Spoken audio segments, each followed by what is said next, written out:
혹시 이런 생각 해보신 적 있으세요? 퇴직하고 집에 돌아오는 첫날 아침, 평소대로 눈이 딱 6시에 떠졌는데 갈 데가 없는 거예요. 넥타이 맬 필요도 없고 출근할 곳도 없고 그냥 거실 소파에 앉아서 멍하니 텔레비전만 바라보고 있는 그 기분. 설레야 하는데 왜 이렇게 무겁지? 왜 이렇게 낯설지? 오늘 이 영상은 딱 그 순간부터 시작하는 분들을 위한 겁니다. 60살에 은퇴하면 평균 수명 기준으로 앞으로 25년이 남아요. 25년이에요.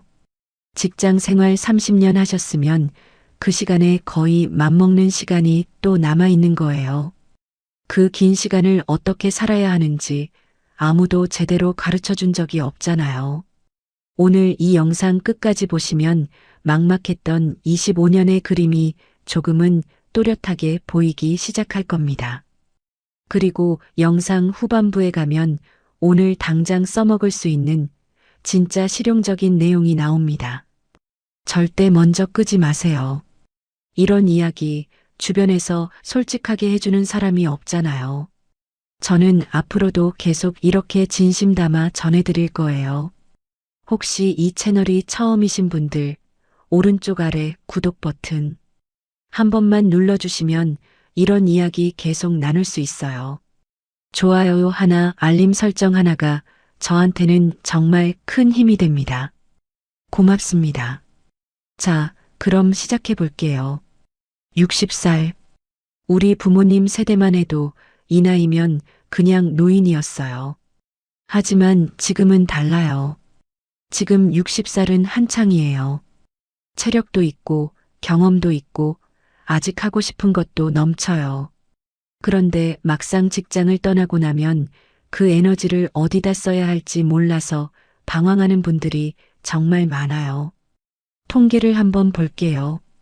보건복지부 자료에 따르면 우리나라 65세 이상 어르신 중에서 우울감을 느끼는 분이 약 40%예요. 둘에 하나 가까이가 마음이 힘들다는 거잖아요. 그 이유가 뭐냐고요? 돈이 없어서, 아파서, 외로워서. 이 세 가지가 거의 전부예요. 오늘 이 시간에 이 세 가지를 하나하나 다 짚어드릴 거예요. 진짜 현실적으로요. 먼저 돈 이야기부터 해야겠죠. 이게 제일 무거운 주제인데 그렇다고 피할 수도 없어요. 직접 얘기할게요. 지금 60대 초반 어르신들의 국민연금 평균 수령액이 얼마인지 아세요? 통계를 보면 남성 평균이 한 달에 약 60만 원에서 70만 원 사이예요. 여성은 더 낮아서 30만 원대인 경우도 많아요. 여기에 만약 배우자도 연금을 받는다면 합쳐서 120만 원에서 150만 원 정도가 되는 가정이 꽤 있어요. 근데 문제가 뭐냐면 지금 우리 사회에서 두 사람이 한 달에 150만 원으로 생활하는 게 쉽지 않다는 거예요.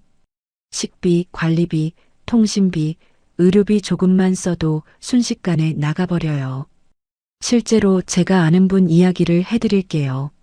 경북 구미에 사시는 김 선생님, 올해 63세예요.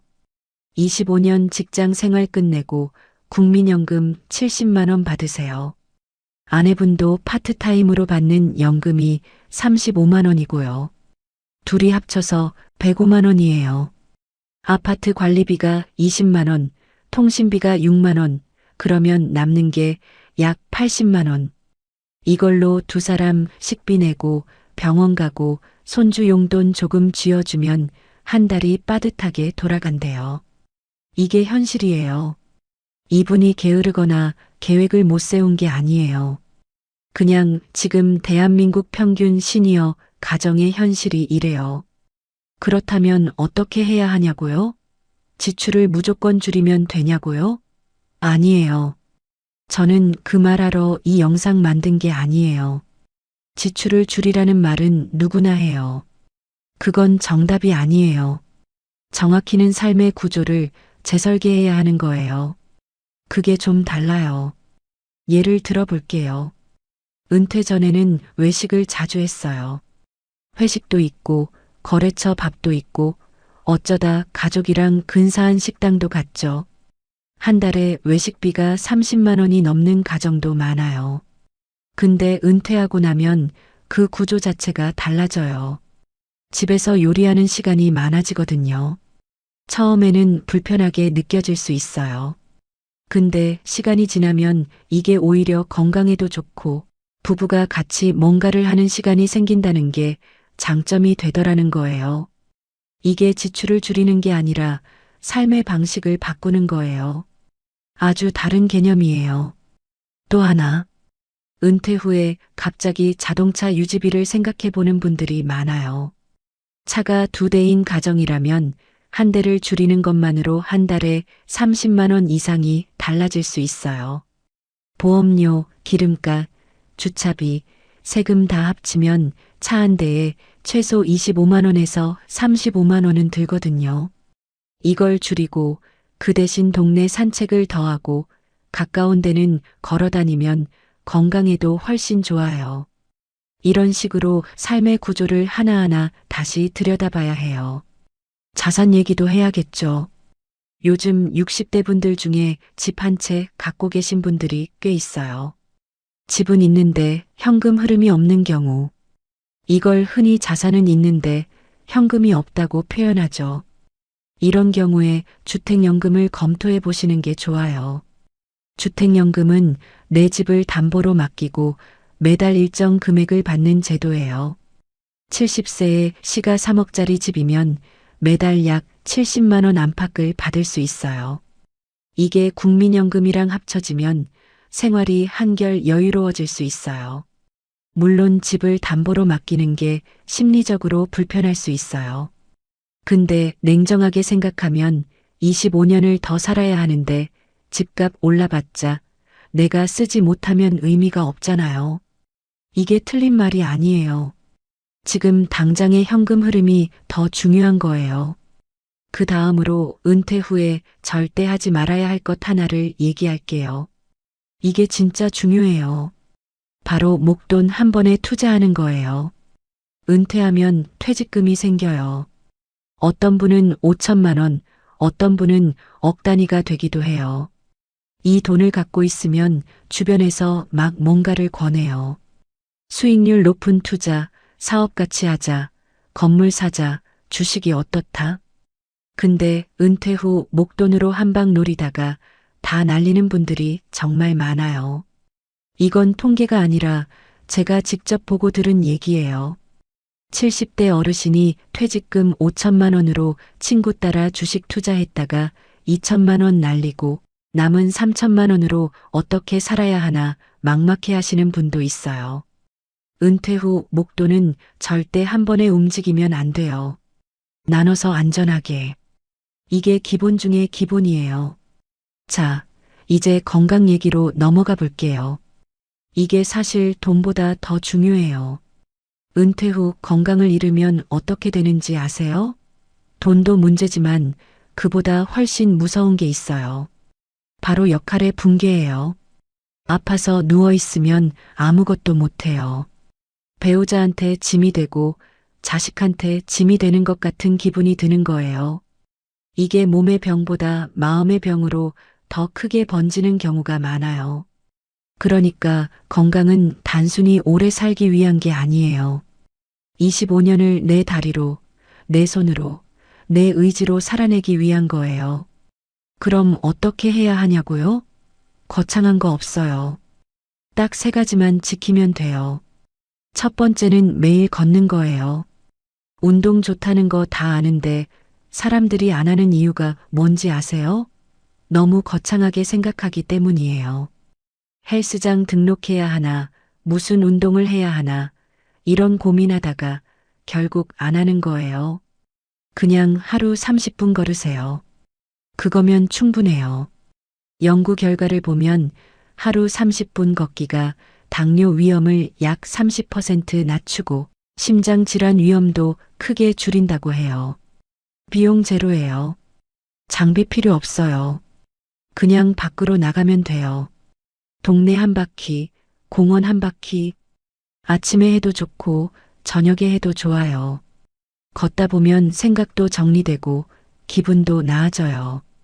이게 진짜 최고의 약이에요. 두 번째는 밥 잘 먹는 거예요. 은퇴하고 나서 식사가 불규칙해지는 분들이 의외로 많아요. 혼자 사시는 분들은 특히요. 차리기 귀찮아서 대충 라면 하나 끓여 먹고 굶고 이러다 보면 영양 불균형이 생겨요. 밥 한 끼라도 제대로 앉아서 먹는 습관. 이게 건강의 기본 중에 기본이에요. 뭘 거창하게 먹으라는 게 아니에요. 밥, 국, 나물, 반찬 하나. 이 정도만 챙겨도 충분해요. 단백질이 부족한 어르신들이 많아서 계란 하나, 두부 한 모, 이런 거 꼭 챙겨 드세요. 근육이 줄어들면 낙상 위험이 커지고 낙상 한 번의 삶이 완전히 달라질 수 있어요. 이거 절대 가볍게 보시면 안 돼요. 세 번째는 병원을 무서워하지 않는 거예요. 한국 남성 어르신들 특히 병원 가는 걸 싫어하시잖아요. 괜찮아. 그냥 쉬면 낫겠지. 이러다가 크게 키우는 경우가 너무 많아요. 국가 건강검진 해마다 해주잖아요. 공짜예요.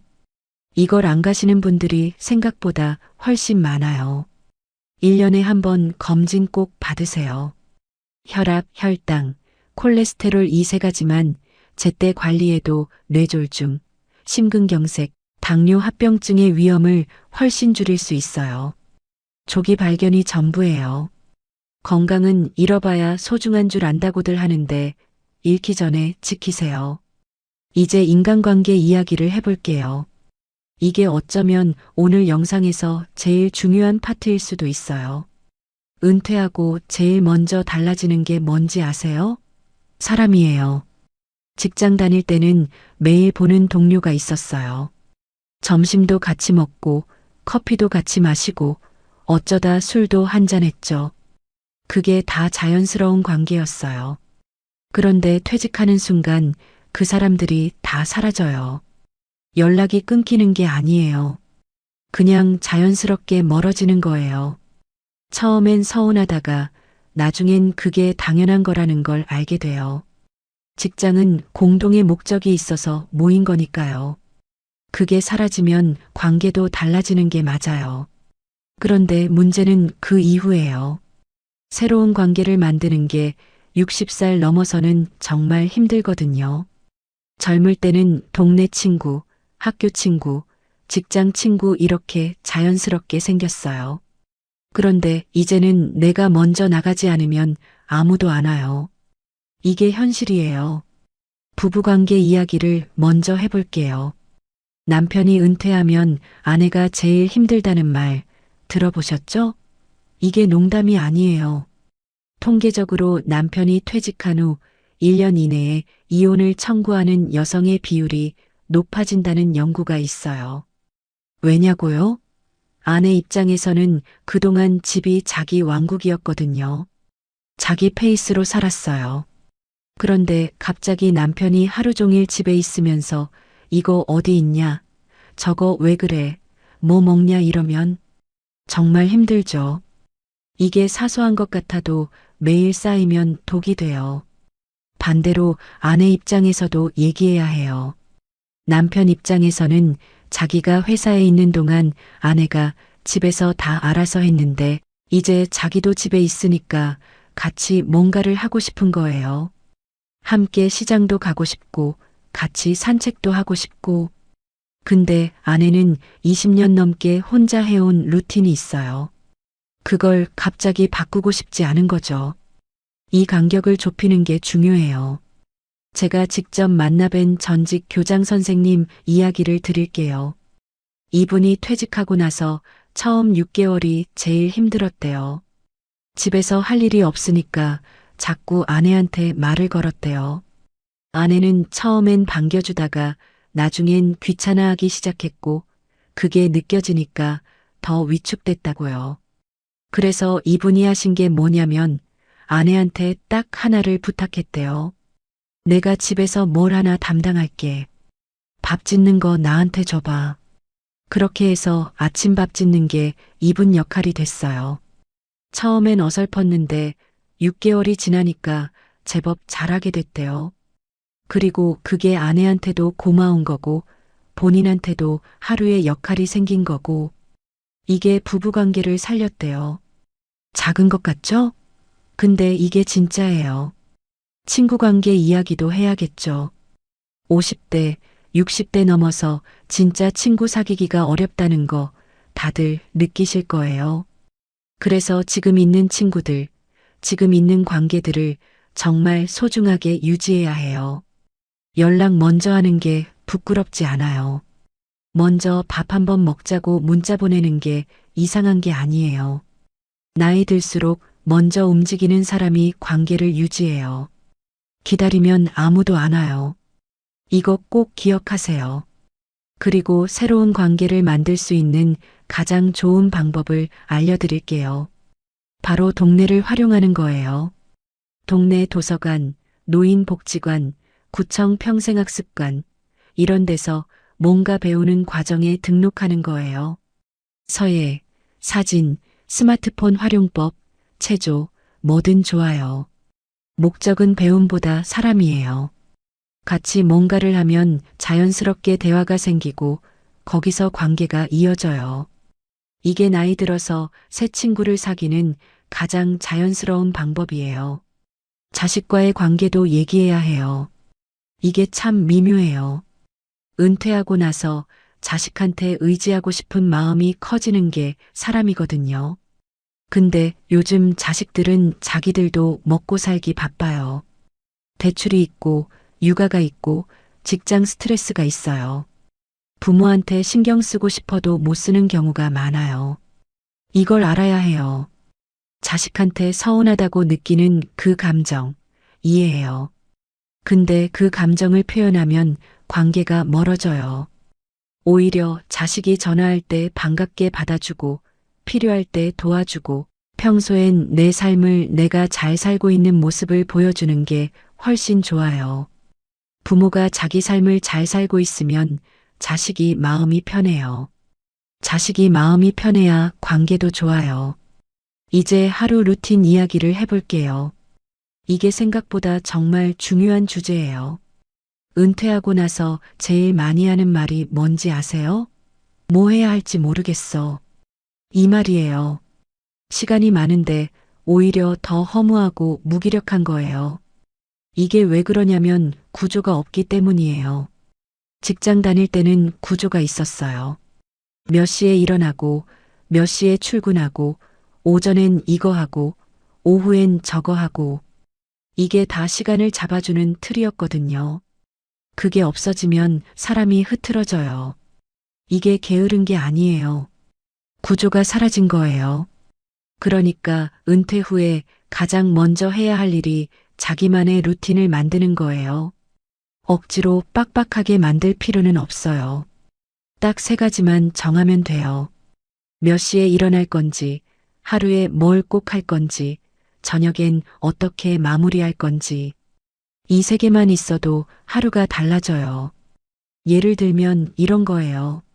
아침 7시에 일어나서 물 한 잔 마시고 30분 산책하고 집에 와서 아침 밥 먹고 오전 중에 뭔가 생산적인 걸 2시간 하고 점심 먹고 오후엔 좋아하는 거 하고 저녁 먹고 잠깐 독서나 텔레비전 보고 10시에 자는 거.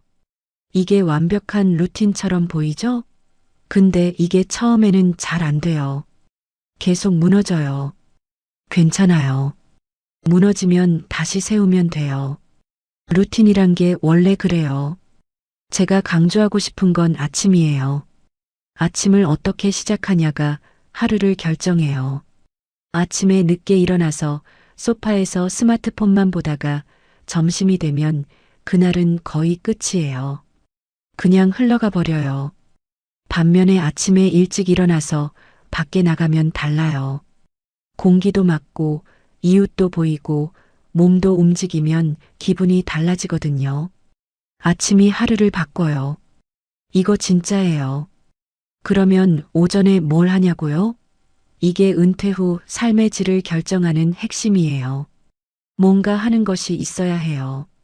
배우는 것도 좋고, 만드는 것도 좋고, 가꾸는 것도 좋아요. 텃밭이라도 작게 가꾸면 어때요? 상추 몇 포기, 깻잎 몇 포기. 이게 그냥 채소 키우는 게 아니에요. 매일 나가서 들여다보고 물 주고 자라는 걸 보는 그 시간이 의미가 생기는 거예요. 살아있는 뭔가를 돌본다는 게 나도 살아있다는 느낌을 주거든요. 이게 심리학적으로도 검증된 거예요. 자, 이제 일과 취미 이야기로 넘어갈게요. 은퇴했다고 해서 완전히 일을 안 하는 게 꼭 좋은 건 아니에요. 오해하실까봐 말씀드리는데 이전처럼 빡빡하게 일하라는 게 아니에요. 작게라도 사회와 연결되어 있는 게 중요하다는 거예요. 그게 수입이 좀 생기면 더 좋고요. 지금 60대에 할 수 있는 일이 생각보다 꽤 있어요. 예를 들면 아파트 경비 일을 하시는 분들도 있고 학교 앞 어린이 교통지도 봉사를 하시는 분들도 있어요. 이건 수입은 적지만 역할이 생긴다는 게 더 큰 의미예요. 아니면 자기가 평생 일했던 분야의 경험을 살려서 컨설팅을 하거나 동네 주민센터 같은 데서 강의를 하시는 분들도 있어요. 요리를 잘하시는 분은 요리 클래스를 열기도 하고요. 이게 돈을 많이 버는 게 목적이 아니에요. 내가 아직 쓸모 있다는 느낌이요. 이게 사람 사는데 정말 중요해요. 쓸모 없다는 느낌이 들기 시작하면 정말 힘들어지거든요. 조금이라도 역할이 있고 누군가 나를 필요로 한다는 느낌, 이게 삶의 활기를 유지해줘요. 취미 이야기도 해볼게요. 은퇴 전에 나중에 시간 생기면 꼭 해봐야지 했던 거 있으시죠? 그게 이제 지금이에요. 지금이 그 나중이에요. 그런데 막상 시간이 생기면 뭘 해야 할지 모르겠다는 분들이 많아요. 취미가 없으셨던 거예요. 그러면 어떻게 하냐고요? 만들어야 해요. 찾는 게 아니라 만드는 거예요. 뭔가를 시작해봐야 좋아하는지 싫어하는지 알 수 있어요. 일단 해봐야 한다는 거예요. 사진이 취미가 될 수도 있어요. 스마트폰 카메라 하나면 충분해요. 동네 꽃 찍고, 하늘 찍고, 시장 풍경 찍고, 그게 쌓이면 뿌듯해요. 글 쓰는 게 취미가 될 수도 있어요. 블로그에 일기처럼 올려도 좋고, 그냥 노트에 매일 세 줄만 써도 좋아요. 오늘 뭘 먹었고, 기분이 어땠고, 뭔가 감사한 게 있었는지. 이게 치매 예방에도 좋다는 연구도 있어요. 그림 그리기, 악기 배우기, 뜨개질, 나무 공예, 뭐든 좋아요. 잘해야 한다는 부담 내려놓고 그냥 즐기는 것에 목적을 두세요. 그러면 시작하는 게 훨씬 쉬워져요. 주거 이야기도 한번 진지하게 해봐야 해요. 지금 어디 사시나요? 서울이나 수도권에 사시는 분들 중에 아파트 한 채에 노부부 둘이 사시는 경우가 많아요. 아이들 다 나가고 방이 3개짜리 아파트에 둘이 사는 거예요. 관리비, 세금, 대출 원리금 이런 거 다 감당하면서 넓은 집 유지하는 게 과연 맞는 건지 한 번쯤은 생각해 봐야 해요. 요즘 지방으로 이사하시는 분들이 늘고 있어요. 경북, 충남, 전남 같은 지역에 가면 같은 돈으로 훨씬 넓고 좋은 집에서 살 수 있어요. 공기도 좋고 텃밭도 가능하고 생활비도 확 줄어요. 물론 의료 인프라나 교통이 불편할 수 있다는 단점이 있어요. 이걸 무조건 하라는 게 아니에요. 한 번쯤 고려해 볼 가치가 있다는 거예요. 또 요즘 시니어 코하우징이라는 개념도 나오고 있어요. 비슷한 나이대의 분들이 한 건물에 각자 방을 갖고 식사는 같이 하고 활동은 같이 하는 방식이에요. 혼자 사시는 어르신들한테는 특히 좋을 수 있어요. 외롭지 않고 안전하고 서로 챙겨주는 구조거든요. 우리나라에도 이런 형태의 공동체가 조금씩 생기고 있어요. 관심 있으신 분들은 검색해 보시면 좋겠어요. 이제 마음의 건강 이야기를 해볼게요. 이게 제일 솔직하게 얘기해야 하는 부분이에요. 은퇴 후 우울증은 조용히 와요. 어느 날 갑자기 이유 없이 기분이 가라앉고 의욕이 없고 아무것도 하기 싫은 날이 오거든요. 이게 처음엔 그냥 피곤한 건가 싶어요. 근데 이게 일주일, 2주일, 한 달 가면 문제예요. 은퇴 후 우울증이 있다는 연구가 있어요. 특히 남성 어르신들이 더 취약한데 정체성이 직업과 강하게 연결되어 있어서 그게 사라지는 순간 자기가 누구인지 모르게 되는 거예요. 나는 영회사 부장이었어가 나는 백수야로 바뀌는 그 충격이 생각보다 커요. 이걸 극복하는 방법은 하나예요. 새로운 정체성을 만드는 거예요. 나는 이제 텃밭 가꾸는 사람이야. 나는 이제 매일 걷는 사람이야. 나는 이제 사진 찍는 사람이야. 이렇게 직업 말고 다른 걸로 나를 정의하는 연습이 필요해요. 이게 처음에는 어색하지만 시간이 지나면 진짜 그 사람이 돼요. 외로움 이야기도 빼놓을 수 없어요. 혼자 사시는 어르신들, 배우자를 먼저 보낸 분들, 자식이 멀리 사는 분들. 이런 분들의 외로움은 정말 힘들어요. 이걸 해결하는 특효약은 없어요. 다만 제가 드리고 싶은 말씀은 외로움을 부끄럽게 생각하지 마세요. 사람이 외로운 게 당연한 거예요. 그 감정을 인정하고 그 다음에 뭔가를 해야 해요. 아까 말씀드린 것처럼 공동체를 찾아가거나 봉사를 하거나 연락이 끊겼던 사람한테 먼저 전화를 걸거나 작은 행동 하나가 큰 변화를 만들어요. 그리고 마지막으로 죽음에 대한 이야기를 해야겠어요. 이게 불편한 주제인 거 알아요. 하지만 25년을 제대로 살려면 이 이야기를 피할 수 없어요. 죽음을 생각한다는 게 불길한 게 아니에요. 오히려 죽음을 제대로 바라볼 수 있는 사람이 지금 이 순간을 더 잘 살 수 있어요. 내가 언제까지 살지 모르잖아요. 그러니까 오늘 하루가 더 소중한 거예요. 후회 없이 살고 싶다면 죽음을 외면하지 말고 그냥 그게 있다는 걸 인정하세요. 그러면 오늘 내가 뭘 해야 하는지가 더 선명하게 보여요. 유언장 쓰는 거, 가족들한테 해두고 싶은 말 해놓는 거, 내 소지품 정리하는 거. 이게 죽을 준비를 하는 게 아니라 지금 잘 살기 위한 정리예요. 이걸 해두면 마음이 훨씬 가벼워져요. 진짜예요. 그리고 종교가 있으신 분들은 종교를 더 가까이 하시는 것도 좋아요. 종교가 없으셔도 자연에서 뭔가 큰 것과 연결되는 느낌, 이게 마음의 평화를 주거든요. 산에 가거나 바다에 가거나 그냥 공원 나무 밑에 앉아 있거나 이게 거창한 철학이 아니에요. 그냥 내가 자연의 일부라는 느낌. 이게 사람을 편안하게 해줘요. 마지막으로 25년을 어떻게 설계할 건지 큰 그림을 한번 그려볼게요. 60살부터 65살까지 이 5년이 제일 중요해요. 이 시기에 은퇴 후 삶의 패턴을 만들어 놓으면 그 다음이 훨씬 쉬워요. 건강 습관 만들고 새로운 관계 만들고 취미 찾고 루틴 만들고 이게 다 이 5년 안에 해야 해요.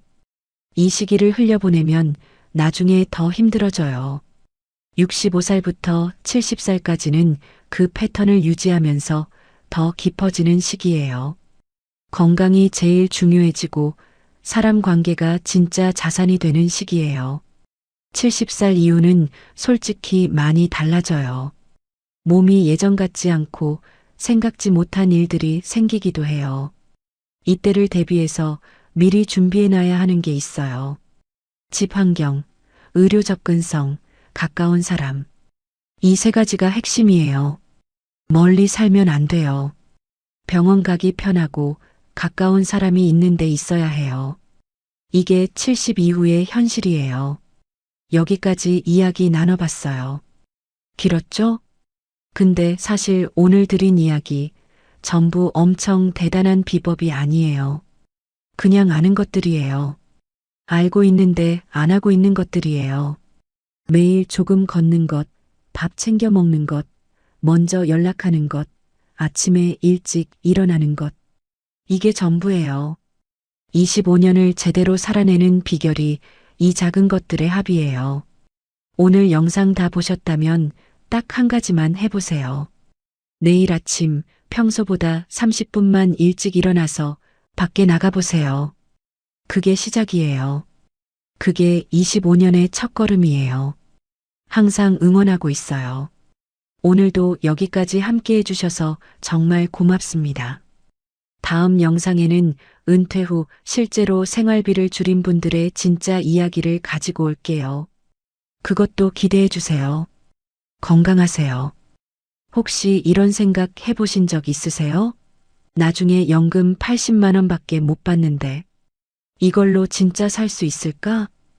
지금 이 영상 클릭하셨다면 아마 한 번쯤은 그 걱정 해보셨을 거예요. 솔직히 저도 그랬거든요. 주변에서 노후에 최소 200만 원은 있어야 한다.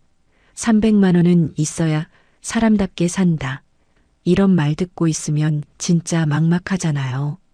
근데요, 여러분. 오늘 이 영상 끝까지 보시면 생각이 완전히 바뀌실 겁니다. 실제로 월 80만 원으로 그것도 아주 품위 있게 행복하게 사시는 분들이 있어요. 그분들이 어떻게 하는지 오늘 아주 구체적으로 디테일하게 다 알려드릴게요.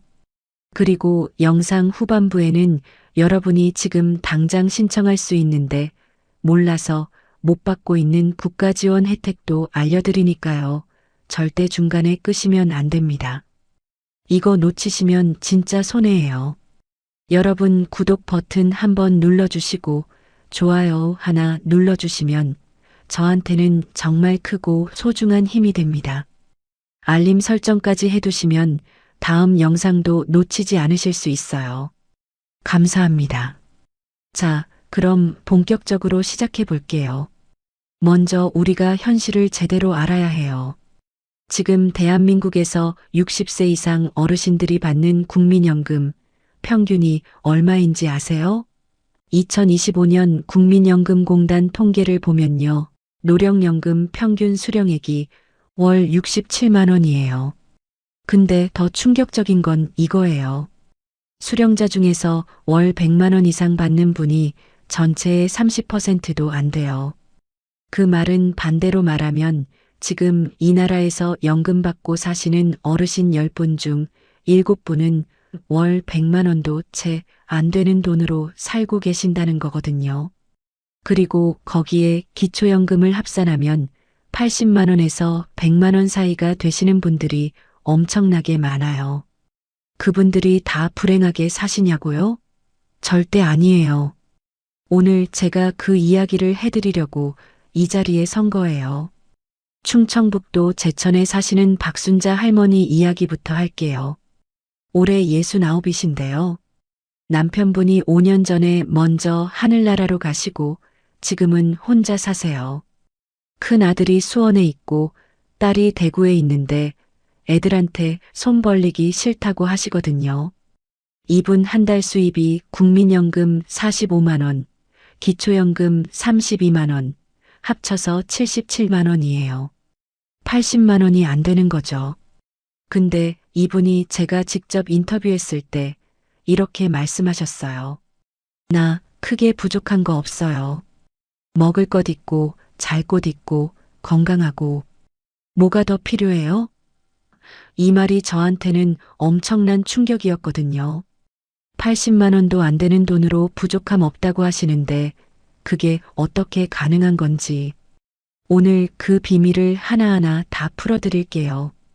가장 먼저 주거비 얘기를 해야 해요.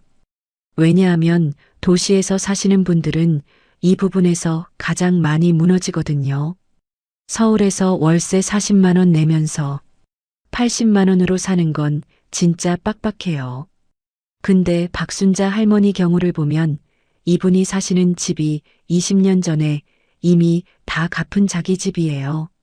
제천 구도심 쪽에 있는 20평짜리 작은 집인데 시세가 5천만 원 정도밖에 안 해요. 서울 기준으로 보면 엄청 초라해 보일 수 있죠. 근데 이분한테는 그게 주거비 제로거든요. 관리비 5만 원, 난방비 겨울엔 15만 원, 봄, 가을엔 4만 원 정도. 그게 주거 관련 지출의 전부예요. 지금 내 집이 없으신 분들도 너무 낙담하실 필요 없어요. 주거급여라는 게 있거든요. 기초생활수급자나 차상위계층에 해당되시면 지역마다 다르지만 농어촌 지역 기준으로 월 20만 원에서 30만 원까지 주거비를 국가에서 지원해줘요. 이거 모르시는 분들이 정말 많아요. 읍면동 주민센터에 가셔서 주거급여 신청하고 싶습니다. 딱 한마디만 하시면 돼요. 서류 뭐 복잡한 거 없어요. 담당 공무원이 다 도와줘요. 이게 지금 못 받고 계신 분들 엄청 많거든요. 꼭 확인해 보세요. 그 다음 얘기할 게 식비예요. 식비. 이게 사실 가장 잘 줄일 수 있는 부분이에요. 근데 제대로 줄이는 방법을 몰라서 오히려 더 쓰시는 경우가 많아요.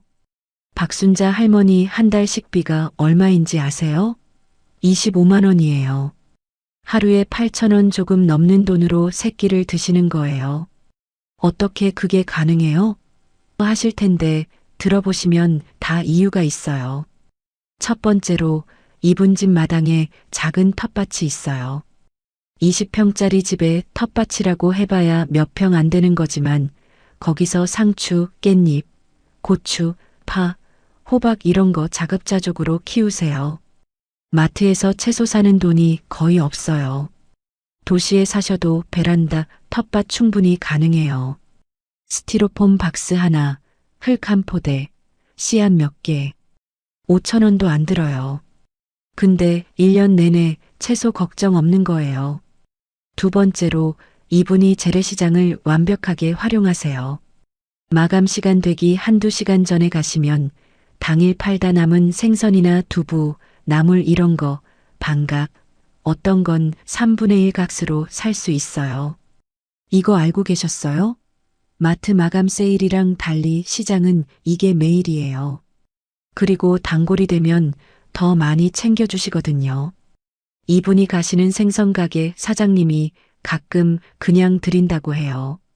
이게 시장의 힘이에요.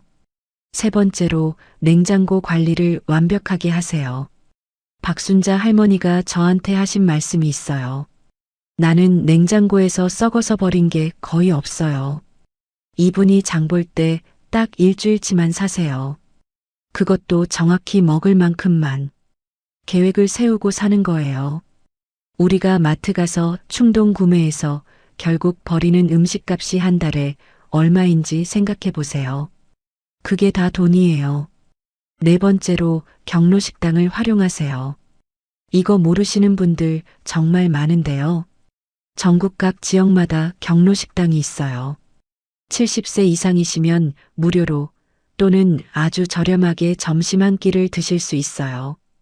지역에 따라 다르지만 어떤 곳은 1,000원, 어떤 곳은 2,000원이에요. 3,000원 하는 지역도 있고요. 한 끼가 1,000원이면 한 달 점심값이 3만 원이에요. 이거 이용하시면 식비가 확 줄어요. 어디 있는지 모르시겠다면 읍면동 주민센터나 노인복지관에 전화 한 통만 하시면 바로 알려줘요. 이제 의료비 이야기를 해야 해요. 어르신들 걱정 중에 식비 다음으로 큰 게 병원비거든요. 사실 나이 들면 이 병원 저 병원 다니는 게 일상이 되잖아요. 근데 이 부분도 제대로 알면 생각보다 훨씬 적게 쓸 수 있어요. 먼저 의료급여라는 게 있어요. 소득이 낮은 분들은 의료급여 1종 또는 2종을 받으실 수 있는데 이 혜택을 받으시면 병원비가 거의 공짜예요. 이것도 주민센터 가셔서 신청하시면 돼요. 그리고 거기까지 해당 안 되시는 분들도 노인 건강보험료 경감이라는 게 있어요. 일정 소득 이하 어르신들은 건강보험료가 많이 줄어들어요. 국민건강보험공단 고객센터 188번에 전화하시면 내가 해당되는지 바로 확인해 주거든요. 이거 놓치고 계신 분 정말 많아요. 또 하나, 약값이요. 고혈압약, 당뇨약 이런 만성질환 약을 오래 드시는 분들이 많잖아요. 이게 매달 나가는 돈인데 이게 제네릭 의약품, 그러니까 오리지널 약이랑 성분은 똑같은 복제약으로 바꾸시면 가격이 확 줄어들어요. 의사 선생님한테 부담 갖지 마시고 한번 여쭤보세요. 선생님, 저 형편이 좀 어려운데 더 저렴한 약으로 바꿀 수 있을까요? 이 한마디면 돼요. 선생님들 다 이해해 주세요. 그리고 동네 보건소를 적극 활용하세요. 보건소에서 어르신들한테 혈압 측정, 혈당 검사, 암 검진, 치매 선별 검사 이런 거 다 무료로 해줘요. 연일의 건강 검진도 거기서 받으시면 공짜예요. 민간 병원에서 건강 검진 받으면 2, 30만 원 들잖아요. 보건소 가시면 이게 다 무료라고요. 이 차이가 1년에 얼마인지 생각해 보세요. 치과 치료가 걱정이신 분들도 계실 거예요. 임플란트 하면 수백만 원씩 하잖아요. 근데 만 70세 이상이시면 임플란트 건강보험 적용을 받으실 수 있어요. 평생 2개까지 건강보험 적용이 돼서 원래 5, 600 하던 게 본인 부담 30%만 내시면 되니까 150만 원 정도로 줄어요. 이것도 모르고 그냥 다 내신 분들 있을 거예요. 이제 생활비에서 빠져나가는 통신비, 교통비 얘기도 해야 해요. 이 부분도 모르면 손해보는 게 엄청 많아요. 통신비부터 보면요. 여러분 지금 쓰시는 핸드폰 요금제가 얼마인지 아세요? 6, 70대 어르신 중에 본인한테 필요도 없는 데이터를 한 달에 20기가, 30기가씩 쓰는 요금제 쓰시는 분들 진짜 많아요. 데이터 다 안 쓰고 그냥 버리고 계신 거예요. 저렴한 알뜰폰 요금제로 바꾸시면 지금 내시는 돈의 3분의 1로 줄일 수 있어요. 전화 통화하고 카카오톡하고 유튜브 조금 보는데 한 달에 데이터 5기가면 충분해요. 이게 2만 원에서 3만 원 요금제거든요. 지금 5만 원, 6만 원 내고 계신다면 당장 바꾸세요. 교통비도 마찬가지예요. 만 70세 이상이시면 전국 지하철 무료예요. 이거 아시는 분 다 아시겠지만 버스도 지역에 따라 무료거나 아주 저렴해요. 근거리는 걸어 다니시고 원거리는 대중교통 이용하시면 교통비는 거의 제로에 가까워져요. 경로 우대 혜택이 생각보다 많아요. 철도 우대 요금, 고궁 무료 입장, 공공시설 할인 이런 게 다 있거든요.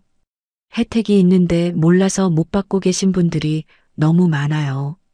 지역 노인복지관이나 실버넷 같은 인터넷 사이트에서 내 지역에서 받을 수 있는 혜택들을 한번 찾아보세요. 생각보다 훨씬 많이 나올 거예요. 자, 그러면 이제 박순자 할머니 한 달 가계부를 같이 들여다볼게요. 이분 수입이 국민연금 45만 원에 기초연금 32만 원, 합쳐서 77만 원이에요. 지출은 어떻게 될까요? 주거비는 관리비 5만 원, 전기 가스수도 합쳐서 8만 원, 총 13만 원. 식비가 25만 원. 의료비는 보건소 활용하고 경감 혜택 받아서 한 달에 5만 원. 통신비 알뜰폰으로 2만 5천 원. 교통비 거의 제로에 가까운 만 원. 여기까지 합하면 46만 5천 원이에요. 77만 원에서 이걸 빼면 30만 원이 넘게 남아요. 이 돈으로 용돈도 쓰시고 아이들한테 조금 보태주시기도 하시고 소소한 취미생활도 하세요. 그래도 30만 원이면 뭘 해요? 하실 분 계실 거예요. 근데 이걸 한번 다르게 생각해 보세요. 이 30만 원이 없어서 써야 하는 게 아니에요. 이분은 이미 먹고 자고 입고 건강 다 챙기고 남은 돈이에요. 이게 진짜 부자가 아닐까요? 박순자 할머니가 여가를 어떻게 보내시는지도 얘기해 드릴게요. 아침에 일어나면 동네 공원 한 바퀴 산책하세요. 돈 안 들어요. 이웃에 70대 친구 2분이 계신데 일주일에 2, 3번 같이 동네 경로당에서 놀아요. 경로당, 이거 무료로 이용하는 거 아시죠? 거기서 화투도 치시고 차도 마시고 수다도 떠세요. 돈 안 들어요. 한 달에 한 번은 딸이 대구에서 올라오고 가끔 아들이 내려와요. 그분들이 올 때 반찬이라도 싸다 주면 그게 제일 행복하다고 하세요. 이분 유일한 낙이 유튜브예요. 핸드폰으로 농사 정보 찾아보고 건강 정보 찾아보고 드라마 봐요. 알뜰폰에 집 와이파이 연결하면 데이터 걱정 없잖아요. 집에 와이파이 안 되시는 분들, 이것도 복지 혜택 있어요. 저소득 어르신 댁에 인터넷 설치 지원하는 사업이 있거든요. 이게 아예 무료나 아주 저렴하게 설치해 주는 거예요. 이것도 주민센터 가시면 안내해 드려요. 근데 제가 여기서 중요한 얘기를 하나 해야 해요. 이게 돈 얘기처럼 들리지만 사실 마음 얘기예요. 박순자 할머니가 77만 원으로 행복하게 사시는 건 단순히 절약을 잘해서가 아니에요. 이분이 갖고 있는 마인드가 다른 거예요. 이분한테 한 번은 제가 이렇게 여쭤봤어요. 할머니, 돈 더 있으면 좋겠다는 생각 안 드세요? 그랬더니 이분이 뭐라고 하셨는 줄 아세요? 돈이 더 생기면 더 쓰게 되어 있어요. 그럼 또 부족한 거예요. 나는 지금 가진 것 안에서 최대한 잘 사는 법을 찾은 거예요. 이 말이 저한테 박혀서 아직도 생각나요. 이게 진짜 지혜예요. 우리가 노후 불안을 갖는 가장 큰 이유가 뭔지 아세요? 비교예요. 옆 사람은 얼마 받는다더라. 누구는 해외여행 다닌다더라. 누구는 손주들한테 용돈 팍팍 준다더라. 이 비교에서 자유로워지는 순간 80만 원도 충분한 돈이 될 수 있어요. 또 중요한 게 있어요. 건강이에요. 이게 사실 노후 최고의 재테크거든요. 아파서 병원 다니기 시작하면 아무리 돈이 많아도 부족해요. 근데 건강관리 잘하시면 의료비가 확 줄잖아요. 박순자 할머니가 건강을 어떻게 관리하시는지 보면요. 매일 아침 30분 산책, 집에서 텔레비전 보면서 스트레칭 10분, 저녁에 일찍 주무세요. 특별한 비법이 없어요. 근데 이게 쌓이면 진짜 달라요. 저한테 이런 연락 오신 분이 계세요. 72세 남성분인데 연금이 60만 원이래요. 거기다 기초연금 32만 원, 92만 원으로 사시는 건데 본인은 이게 적어서 자식한테 짐이 될까봐 너무 걱정이라고 하시더라고요. 근데 이분이 사시는 곳이 경상북도 농촌 지역이거든요. 집도 자기 집이고 텃밭에서 채소 농사 조금 짓고 닭도 몇 마리 키우세요. 한 달에 달걀만 해도 얼마가 나오겠어요. 쌀도 동네 마을에서 공동 경작해서 조금씩 나눠 가져요. 이분 실질 생활 수준이 도시에서 150만 원 받는 분이랑 다를 바가 없어요. 이게 도시냐 농촌이냐의 차이도 있어요. 솔직히 도시에서 80만 원으로 사는 건 더 빡빡한 게 맞아요. 근데 최근에 귀농귀촌 하시는 60, 70대 분들이 엄청 많아지고 있어요. 전원주택 아파트 팔아서 농촌에 저렴한 집 사시고 거기서 텃밭 가꾸고 소박하게 사시는 거예요. 이게 생활비를 확 줄이는 방법이면서 동시에 건강도 좋아지는 방법이거든요. 물론 이게 맞는 사람이 있고 아닌 사람이 있으니까 충분히 따져보시고 결정하셔야 해요. 지금 80만 원 이야기를 드리고 있는데 이게 80만 원이 최소한의 돈이냐? 이 얘기가 아니에요. 어차피 더 받으면 더 좋은 거잖아요. 근데 제가 드리고 싶은 말은 80만 원이라는 돈이 무조건 불가능한 숫자가 아니라는 거예요. 어떻게 쓰느냐에 따라 완전히 달라질 수 있어요. 그러면 지금 당장 내가 80만 원을 더 잘 활용할 수 있는 방법이 뭐가 있을까요? 제가 몇 가지 더 구체적으로 알려드릴게요. 첫째, 저축을 포기하지 마세요. 월 80만 원에서 저축을요? 이게 말이 되냐고요? 되거든요. 박순자 할머니가 매달 5만 원씩 적금을 들어요. 5만 원이 별것 아닌 것 같아도 1년이면 60만 원이에요. 이게 3년 모이면 180만 원이고 이분한테는 그게 비상금이에요. 갑자기 냉장고 고장나거나 보일러 고장나거나 할 때 그 돈 써요. 자식한테 손 벌릴 필요가 없어요. 이 자존감이 얼마나 중요한지 모르세요. 나이 들어서도 내 돈으로 내일 처리한다는 그 자존감. 둘째, 집에 있는 것들을 한번 다시 보세요. 지금 쓰지 않는 물건들, 오래된 전자제품, 안 읽는 책, 옷장에 걸려만 있는 옷들. 이게 당근마켓이나 번개장터에 내놓으면 돈이 돼요. 어르신들 처음에 이게 뭐야 하시는 분들도 조카나 손자 손녀한테 한 번만 도움받으면 금방 하실 수 있어요. 이게 일회성 수입이 되기도 하고 집 정리가 되면서 마음도 시원해져요. 셋째, 재능을 활용하세요.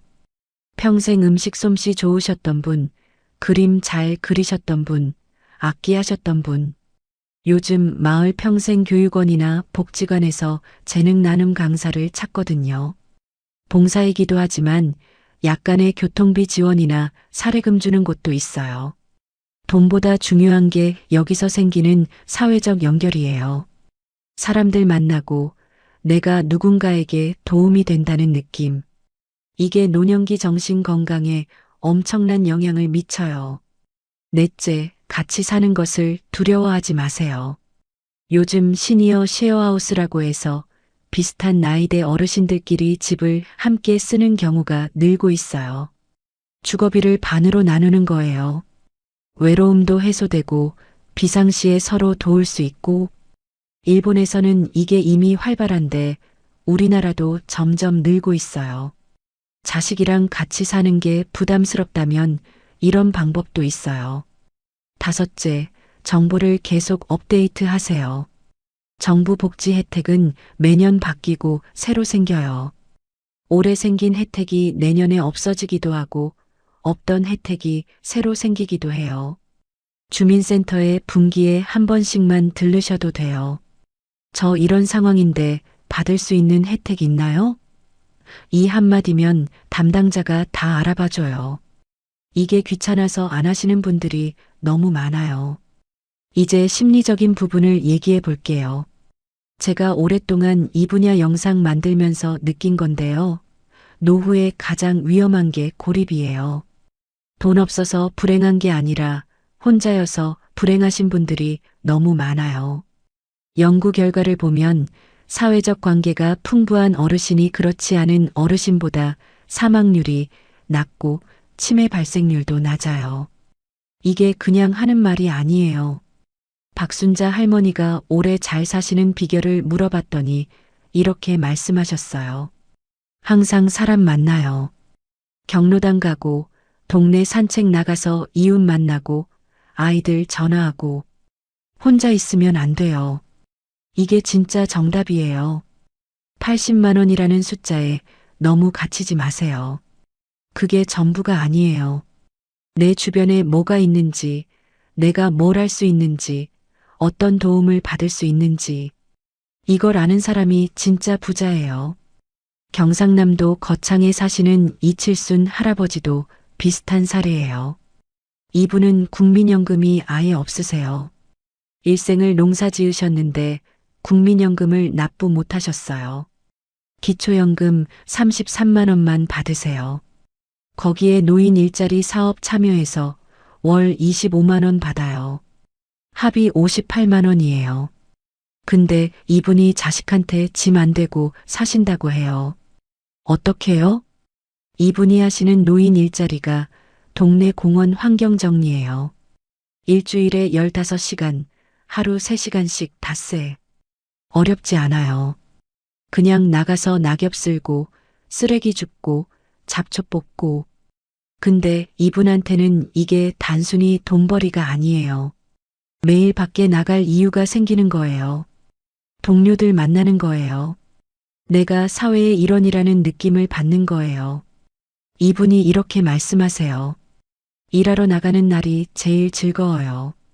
이 말 듣고 제가 진짜 많이 생각했어요. 노인 일자리 사업은 지역마다 다르지만 만 60세 이상이면 신청할 수 있어요. 시니어 클럽이나 노인복지관, 지자체를 통해서 신청하시면 돼요. 매년 1월, 2월에 새로 모집하는 경우가 많으니까 미리 알아두셨다가 신청하세요. 한 달에 25만 원에서 30만 원 정도 받을 수 있어요. 이게 80만 원에 얹어지면 100만 원이 넘잖아요. 얘기 나온 김에 일자리 관련해서 조금 더 할게요. 요즘 어르신들 대상으로 디지털 교육이 엄청 많아졌어요. 스마트폰 사용법부터 시작해서 유튜브 만드는 법, 온라인 쇼핑하는 법, 이런 거 가르쳐 주는 교육이 거의 다 무료예요. 이런 거 배우시면 생활이 훨씬 편해지고 또 이걸 활용해서 부수입을 만드실 수도 있어요. 실제로 70대에 유튜브 시작해서 소소하게 수익 내시는 분들 있거든요. 대단한 걸 하는 게 아니에요. 내 일상 찍어서 올리는 거예요. 장 보는 거, 밥 해먹는 거, 텃밭 가꾸는 거. 이게 구독자 생기면 광고 수익이 나와요. 제가 이 영상 준비하면서 통계를 많이 찾아봤는데요. 실제로 한국에서 월 100만 원 미만으로 사시는 60세 이상 어르신이 2022년 기준으로 전체 노인 인구의 50%가 넘어요. 그분들이 다 불행하게 사시냐고요? 아니에요. 이분들 대부분이 자기만의 방식으로 잘 사시고 계세요. 단지 그 방법을 모르거나 받을 수 있는 혜택을 모르고 계신 경우가 많을 뿐이에요. 그리고 중요한 거 하나 더. 지금 자식들한테 내가 나중에 짐이 될까봐 걱정하시는 분들 많잖아요. 근데 그 걱정이 오히려 자식들한테 더 짐이 되는 경우도 있어요. 어떻게요? 걱정 때문에 건강 관리 안 하시고 혜택도 안 챙기시고 저축도 안 하시다가 정말로 나중에 모든 걸 자식한테 맡겨야 하는 상황이 만들어지거든요. 지금 이 영상 보시면서 하나씩 챙기세요. 이게 자식 효도예요. 정말로. 자, 그러면 지금까지 제가 드린 얘기들을 정리하면서 실제로 80만 원 가계부를 한 번 더 디테일하게 구성해 드릴게요. 이걸 참고해서 내 상황에 맞게 조금씩 바꿔가시면 돼요. 자기 집 있으신 분 기준으로 할게요. 주거비는 관리비, 공과금 합쳐서 15만 원으로 잡을게요. 식비는 텃밭 활용하고 시장 이용하면 25만 원이면 충분해요. 의료비는 보건소 활용하고 각종 지원 받으시면 5만 원. 통신비 알뜰폰으로 2만 원. 교통비 만원. 생활용품 5만 원. 여기까지 하면 총 53만 원이에요. 80만 원에서 빼면 27만 원이 남아요. 이 27만 원에서 5만 원 저축하고 여가비 10만 원 쓰고 나머지 12만 원은 비상금이에요. 이게 가능한 수준이에요. 집이 없으신 분들은 어떡하냐고요? 주거급여 받으시면 주거비가 해결되거든요. 또 공공임대주택, 이거 아세요? 나이 들면 공공임대 신청 우선순위에서 유리해요. 영구 임대 아파트 같은 경우 보증금이 몇백만 원에 월세가 몇만 원이에요. 시장가 대비 엄청나게 저렴한 거예요. 이것도 한국토지주택공사 홈페이지나 마이홈 포털에서 신청하실 수 있어요. 뭔가 복잡하게 느껴지시죠? 처음에는 다 그래요. 근데 한 번만 알아두시면 그 다음부터는 자동으로 돌아가요. 그리고 이걸 혼자 다 하실 필요 없어요. 지역 노인복지관에 가시면 복지사 선생님들이 도와주세요. 거기서 상담 한 번만 받으시면 내가 어떤 혜택을 받을 수 있는지 다 알려줘요. 이게 무료 서비스예요. 왜 안 가세요? 저한테 댓글로 이런 말씀 자주 하시더라고요. 이런 거 알아도 신청하기가 창피해서요. 창피한 거 없어요. 여러분이 평생 세금 내시고 보험료 내시면서 만들어진 제도예요. 내 권리를 내가 챙기는 거예요. 창피한 게 아니라 당연한 거예요. 이 생각부터 바꾸세요. 또 이런 말씀도 하시더라고요. 나는 늦게 알았는데 이제 해봐야 뭐가 달라지겠어요. 절대 그렇지 않아요. 오늘부터 시작하면 돼요. 내일보다 오늘이 더 이르니까요. 80살에도 새로운 걸 시작하시는 분들 있어요. 어르신들 텃밭 가꾸기 처음 시작하셔서 이제 이웃한테 나눠주시는 분, 70에 스마트폰 처음 배우셔서 지금 유튜브 즐기시는 분, 다 오늘 시작하신 거거든요. 80만 원. 이게 많은 돈이 아닌 건 알아요. 근데 이게 끝이 아니에요. 이 안에서 최선을 다하고 받을 수 있는 혜택 다 챙기고 건강 지키고 사람들과 연결되어 있으면요. 충분히 괜찮은 삶이 돼요. 진짜로요. 제가 그분들을 직접 만나봤으니까 드리는 말씀이에요. 오늘 제가 드린 이야기 어떻게 들으셨나요? 80만 원이라는 숫자가 처음엔 무겁게 느껴지셨을 수도 있어요. 근데 영상 다 보신 지금은 조금 달라지셨으면 해요. 돈은 금액이 아니라 어떻게 쓰느냐예요. 그리고 내가 받을 수 있는 게 뭔지 아는 게 진짜 힘이에요. 오늘 영상 보시고 딱 한 가지만 하셔도 충분해요. 주민센터 한 번만 들러서 받을 수 있는 혜택 있나요? 이 한마디만 해보세요. 그게 오늘 할 수 있는 가장 큰 일이에요. 저는 앞으로도 여러분 삶에 실제로 도움되는 이야기 계속 가져올게요. 오늘도 이렇게 함께 해주셔서 진심으로 감사드립니다. 다음 영상에서 또 뵙겠습니다.